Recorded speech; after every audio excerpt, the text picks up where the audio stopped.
کیا آپ جانتے ہیں کہ پاکستان کرکٹ ٹیم کے پہلے کپتان عبدالحفیظ کاردار کو بابائے پاکستان کرکٹ کیوں کہا جاتا ہے؟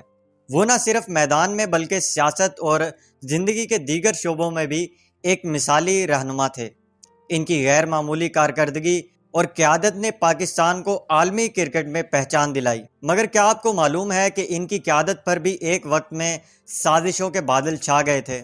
السلام علیکم ناظرین، آج ہم آپ کو لے چلیں گے پاکستان کرکٹ کی تاریخ کے ایک ایسے باب کی طرف جس کا ذکر کیے بغیر تاریخ ادھوری ہے۔ یہ داستان ہے عبدالحفیظ کاردار کی، جو پاکستان کرکٹ ٹیم کے پہلے کپتان ہونے کے ساتھ ساتھ اپنی مضبوط قیادت اور بے مثال کارکردگی کے باعث بابائے پاکستان کرکٹ کہلائے۔ دوستو، عبدالحفیظ کاردار 17 جنوری 1925 کو لاہور کے اندرون شہر میں پیدا ہوئے۔ ان کے والد جلال الدین کاردار پنجاب میں کو آپریٹو تحریک کے بانیوں میں شمار کیے جاتے تھے۔ کاردار صاحب بچپن سے ہی کرکٹ کے دیوانے تھے۔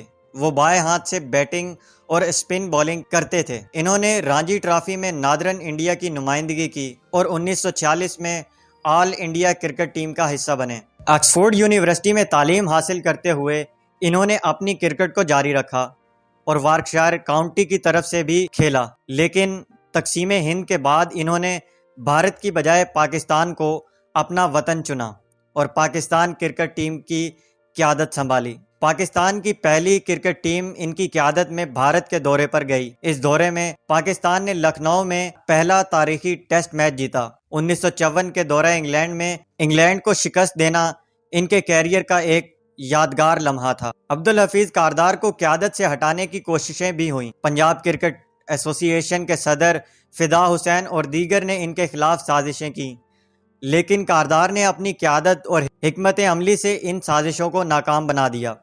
عبدالحفیظ کاردار نے کرکٹ سے ریٹائرمنٹ کے بعد سیاست میں قدم رکھا۔ 1970 کے انتخابات میں کامیابی حاصل کرنے کے بعد انہیں پنجاب کے مختلف محکموں کا وزیر بنایا گیا۔ انہوں نے کرکٹ کی عالمی تنظیم میں پاکستان کی نمائندگی کی اور کئی اہم فیصلے کروائے۔ عبدالحفیظ کاردار کی خدمات صرف کرکٹ تک محدود نہیں تھی۔ انہوں نے پاکستان کی کرکٹ کو وہ بنیاد دی جس پر آج یہ ٹیم کھڑی ہے۔ ان کی قیادت اور بہادری نے ہمیشہ یہ سکھایا کہ مشکل وقت میں ثابت قدم رہنا ہی اصل کامیابی کی کنجی ہے۔